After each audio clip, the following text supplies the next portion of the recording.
नमस्कार दोस्तों, आप सभी का स्वागत है स्किल पाठशाला ट्यूटोरियल्स में। आज की इस वीडियो में हम क्लास 9 फिजिक्स के चैप्टर 3 लॉ ऑफ मोशन को विस्तार से समझेंगे। इस वीडियो को पूरा देखने के बाद आप किसी भी प्रकार के एग्जाम, चाहे वो आपका बोर्ड एग्जाम, कंपटीशन एग्जाम या फिर किसी भी सरकारी परीक्षा की तैयारी क्यों ना हो, सबके लिए ये बेहद फायदेमंद साबित होगा।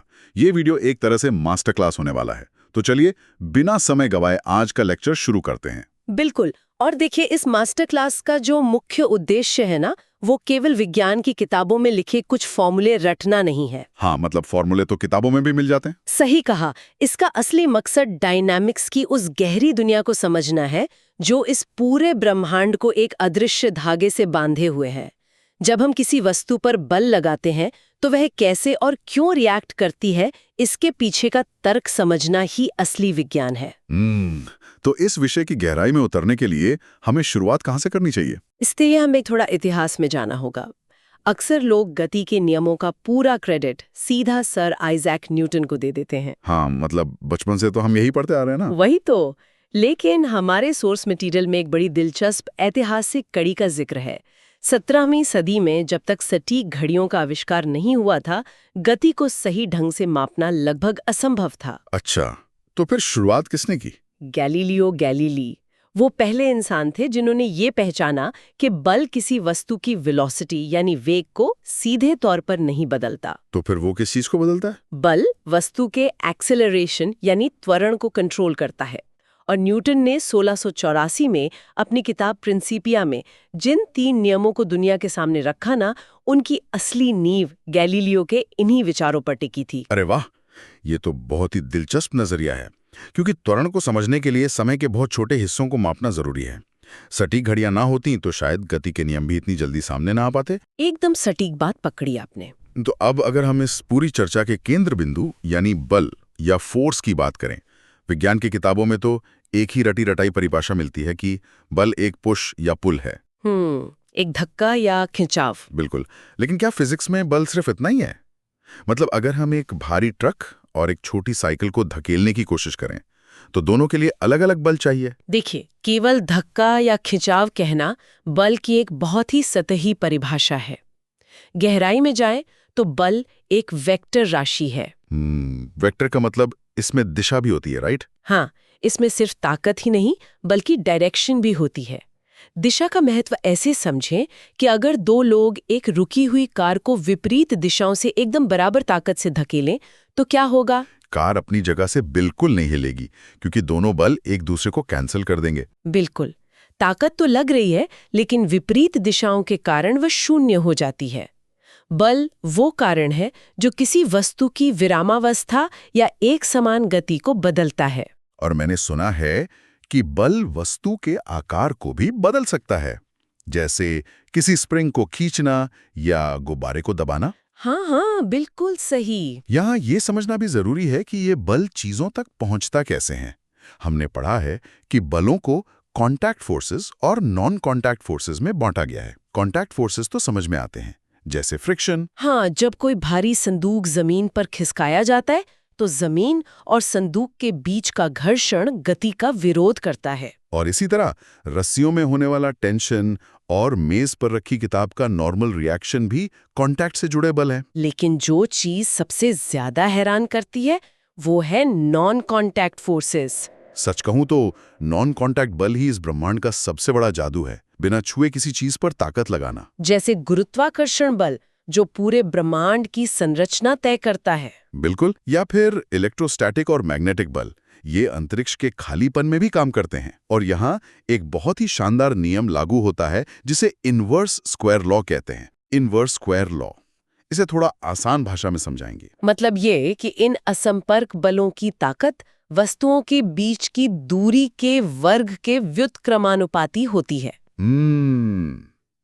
अगर हम दूरी को दोगुना कर दें तो क्या होगा? तो बल आधा नहीं होगा बल्कि सीधा 1/4 रह जाएगा। अरे मतलब दूरी का थोड़ा सा भी बदलाव बल पर बहुत बड़ा असर डालता है। एकदम सही। ऐसा इसलिए होता है क्योंकि वो बल अंतरिक्ष में एक बड़े घेरे में फैल जाता है। बल जितना ज्यादा फैलेगा उसका असर उतना ही कमजोर हो जाएगा। ये तो बल के काम करने का तरीका हो गया।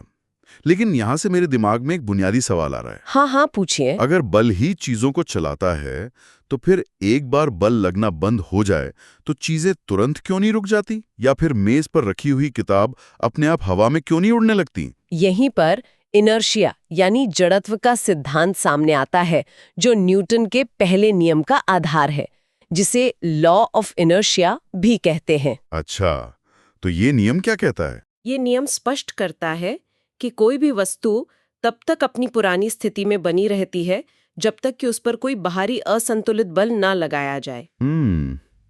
अगर हम इसे आज के डिजिटल दौर के एक उदाहरण से समझें, तो ये हमारी उस आदत की तरह है जहां हम फोन पर लगातार वीडियो स्क्रॉल करते रहते हैं। हाँ, ये बहुत ही बढ़िया एनालॉजी है। हम तब तक नहीं रुकते जब तक कि फोन की बैटरी खत्म ना हो जाए या कोई आवाज देकर टोक न दे। ब्रह्मांड की हर वस्तु ऐसे ही अपनी स्थिति में बदलाव का विरोध करती है। तो इस जड़त्व को नापते कैसे हैं? किसी वस्तु का मास यानी द्रव्यमान ही उसके जड़त्व की असली माप है। किसी वस्तु में जितना अधिक द्रव्यमान होगा, वो बदलाव का उतना ही ज्यादा विरोध करेगी। मतलब द्रव्यमान एक तरह से वस्तु का जिद्दीपन है। भारी चीजों को खिसकाना अंतरिक्ष में भी मुश्किल होगा, जहां गुरुत्वाकर्षण शून्य है। बिल्कुल। अगर अंतरिक्ष में तैरते हुए एक भारी हाथी को धकेलने की कोशिश की जाए, तो वो टस से मस नहीं होगा, क्योंकि हाथी का द्रव्यमान बहुत ज्यादा है, इसलिए उसका जड़त्व भी विशाल है। अब समझ आया। इसी जिद्दीपन के कारण जब बस अचानक चलती है, तो बस के फर्श के संपर्क में होने के कारण पैर तो आगे निकल जाते हैं, लेकिन शरीर का ऊपरी हिस्सा पीछे की ओर गिर पड़ता है। हाँ, इसे इनर्शिया ऑफ रेस्ट कहते हैं। पेड़ हिलाने पर फलों का टूटना भी यही है। और इसका उल्टा होता है इनर्शिया ऑफ मोशन। जैसे तेज भागती ट्रेन अचानक ब्रेक लगाए तो हम आगे की तरफ फेंके जाते हैं। सही कहा। अब विज्ञान के सामने अगली चुनौती ये थी कि इस जिद्दीपन को तोड़ने के लिए गणितीय रूप से कितने बल की जरूरत होगी, इसे कैसे मापा जाए। यहीं से मोमेंटम या संवेग की एंट्री होती है ना? एकदम सही। मोमेंटम किसी चलती हुई वस्तु में मौजूद गति की कुल मात्रा है। इसका गणितीय रूप द्रव्यमान और वेग का गुणनफल है। मतलब P = m/v। जैसे बंदूक की छोटी सी गोली जिसका द्रव्यमान बहुत कम है, लेकिन उसकी स्पीड इतनी ज्यादा है कि उसका मोमेंटम खतरनाक हो जाता है। बिल्कुल। और दूसरी तरफ एक भारी ट्रक अगर धीरे धीरे भी आ रहा हो, तो भी अपने भारी द्रव्यमान के कारण उसका मोमेंटम बहुत अधिक होता है। मोमेंटम ही तय करता है कि चीज को रोकने में कितनी मुश्किल होगी। और यहीं से न्यूटन का दूसरा नियम आता होगा, जो भौतिक विज्ञान की पूरी इंजीनियरिंग का आधार है। हाँ, न्यूटन का दूसरा नियम कहता है कि संवेग में परिवर्तन की दर लगाए गए बल के सीधे समानुपाती होती है। जब इसे गणित में डालते हैं तो वो मशहूर सूत्र निकल कर आता है, F = ma, forces equal to mass into acceleration. और बल की SI इकाई न्यूटन है। मैंने सोर्स मटेरियल में एक दिलचस्प बात पढ़ी थी कि 1 न्यूटन 10⁵ डाइन के बराबर होता है। हाँ, 10⁵ डाइन। और ये F = ma का नियम ना रोजमर्रा की जिंदगी में बहुत काम आता है। खेल के मैदानों को ही ले लीजिए। जैसे क्रिकेट में जब कोई फील्डर हवा में आती तेज गेंद को कैच करता है, तो वो अपने हाथ पीछे की ओर खींचता। बिल्कुल। इसके पीछे सीधा सा विज्ञान है, जिसे इम्पल्स कहा जाता है। इम्पल्स वह बल है जो बहुत ही कम समय के लिए लगता है। मतलब अगर फील्डर अपने हाथ स्थिर रखेगा तो गेंद का मोमेंटम शून्य होने में शायद सिर्फ 0.1 सेकंड का समय लगेगा। हाँ, और समय बहुत कम होने की वजह से हाथों पर लगने वाला बल इतना ज्यादा होगा कि हड्डियां टूट सकती हैं। लेकिन हाथ पीछे खींचने से वो रुकने के समय को बढ़ा देता है, जिससे मोमेंटम में बदलाव की दर घट जाती है और हाथों पर लगने वाला बल कम हो जाता है। एकदम सटीक। ये तो सच में एक लाइफ सेविंग तकनीक है। हमारी कारों के अंदर लगे एयरबैग्स और सीट बेल्ट्स भी बिल्कुल इसी सिद्धांत पर काम करते हैं। एक्सीडेंट के समय एयरबैग्स फूलकर शरीर के टकराने के समय को बढ़ा देता है, जिससे बल कमजोर हो जाता है। सही कहा। अब जब हमने बल लगाना सीख लिया तो गति के तीसरे नियम की तरफ चलते हैं। न्यूटन का तीसरा नियम स्थापित करता है कि प्रत्येक क्रिया के बराबर और विपरीत दिशा में प्रतिक्रिया होती है। लेकिन यह मुझे हमेशा से एक बड़ी उलझन रही है। बताइए, क्या उलझन है? अगर मैं दीवार को 10 न्यूटन की ताकत से धकेल रहा हूं और दीवार भी मुझे वापस 10 न्यूटन की ताकत से पीछे धकेल रही है, तो फिर ये दोनों बल एक दूसरे को कैंसिल करके शून्य क्यों नहीं कर देते? ये बहुत ही कॉमन कंफ्यूजन है। ऐसा इसलिए होता है क्योंकि क्रिया और प्रतिक्रिया हमेशा दो अलग-अलग वस्तुओं पर काम करते हैं। अच्छा, मतलब मेरा बल दीवार पर लगा और दीवार का प्रतिक्रिया बल मुझ पर लगा। बिल्कुल। चूंकि ये दोनों बल एक ही वस्तु पर नहीं लग रहे हैं, इसलिए ये आपस में कैंसिल नहीं हो सकते। इसे ऐसे समझ सकते हैं कि अगर कोई स्केटबोर्ड पर खड़ा होकर दीवार को जोर से धक्का दे, तो व्यक्ति दीवार पर बल लगाता है और दीवार व्यक्ति पर। दीवार तो नहीं हिलेगी क्योंकि उसका द्रव्यमान विशाल है, लेकिन व्यक्ति स्केटबोर्ड पर पीछे खिसक जाएगा। क्या बात है, बिल्कुल सही उदाहरण दिया आपने। इसी सिद्धांत के कारण इंसान जमीन पर चल पाता है। पैरों से जमीन को पीछे धकेलना क्रिया है और जमीन का इंसान को आगे धकेलना प्रतिक्रिया है। तैरते समय भी यही होता है, पानी को पीछे धकेलो और पानी आपको आगे धकेलेगा। यहाँ तक कि रॉकेट भी इसी तरह उड़ते हैं ना। हाँ, रॉकेट गैसों को पीछे फेंकते हैं और गैस रॉकेट को आगे धक्का मारती है। बंदूक से गोली चलने पर जो पीछे की ओर झटका लगता है वो भी यही है। यहाँ कुल मोमेंटम कंजर्व्ड रहता है। कमाल का विषय है। अब तक तो हमने संपर्क में आने वाली वस्तुओं की बात की, लेकिन उस असंपर्क बल का क्या, जिसे महसूस करके न्यूटन ने अपना सबसे बड़ा सिद्धांत दिया था? आप गुरुत्वाकर्षण के सार्वत्रिक नियम की बात कर रहे हैं। अक्सर कहानियों में कहते हैं कि सेब गिरा और न्यूटन ने ग्रेविटी खोज ली। हाँ, पर असल सवाल तो ये था कि अगर पृथ्वी सेब को खींच सकती है, तो वो चांद को अपनी तरफ क्यों नहीं खींच लेती?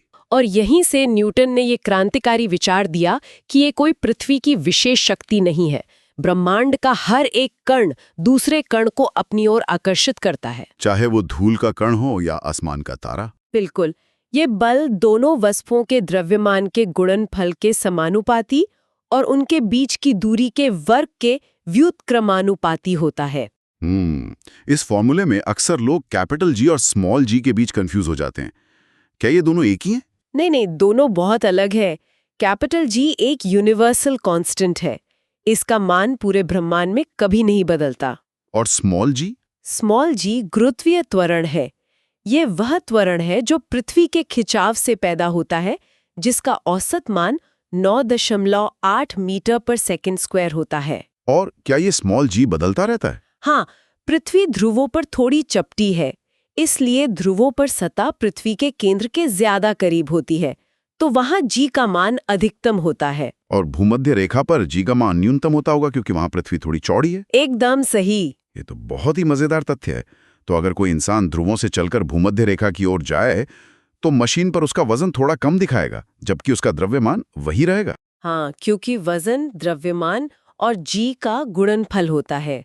और अगर कोई इंसान पृथ्वी के बिल्कुल केंद्र में पहुंच जाए, तो वहां जी 0 हो जाएगा और वो इंसान पूरी तरह से वेटलेस महसूस करेगा। ओहो, मतलब सेंटर में वजन 0। तो बिल्कुल। कुल मिलाकर आज की इस मास्टर क्लास में हमने देखा कि एक साधारण धक्के से लेकर बसों में हमारा गिरना, क्रिकेट में कैच लपकना, सब कुछ न्यूटन के इन्हीं नियमों से बंधा है। बिल्कुल। लेकिन इस पूरी चर्चा को खत्म करने से पहले मैं एक बहुत ही गहरा सवाल छोड़ना चाहूंगी, जो हमारे सोर्स मटेरियल की तरफ भी इशारा करता है। अरे जरूर बताइए। हमने इलेक्ट्रोस्टैटिक और मैग्नेटिक बलों पर बात की। हमने देखा कि वे चीजों को अट्रैक्ट भी कर सकते हैं और रिपेल यानी दूर भी धकेल सकते हैं। हाँ, चुंबक के समान ध्रुव एक दूसरे को दूर धकेलते ही हैं। लेकिन गुरुत्वाकर्षण बल हमेशा केवल अट्रैक्टिव ही क्यों होता है? प्रकृति ने ब्रह्मांड को बनाने वाले इस सबसे बड़े बल में चीजों को दूर धकेलने की क्षमता क्यों नहीं दी? द्रव्यमान हमेशा दूसरे द्रव्यमान को खींचता है, कभी धकेलता नहीं है। जरा सोचिए, अगर ग्रेविटी में रिपल्शन की ताकत होती तो क्या कोई ग्रह बन पाता? क्या कोई तारा जन्म ले पाता? ये आधुनिक भौतिकी के सबसे बड़े रहस्यों में से एक है। सच में ये सोचने पर मजबूर कर देने वाला सवाल है। जो भी लोग इस गहन चर्चा को सुन रहे हैं, उन्हें इस रहस्य पर खुद विचार करना चाहिए। बिल्कुल। अगली बार जब कोई भी चलती हुई चीज सामने आए, तो इन नियमों को जरूर याद कीजिएगा। इसी के साथ हम इस ज्ञानवर्धक सफर का गर्मजोशी से समापन करते हैं। नमस्कार। नमस्कार।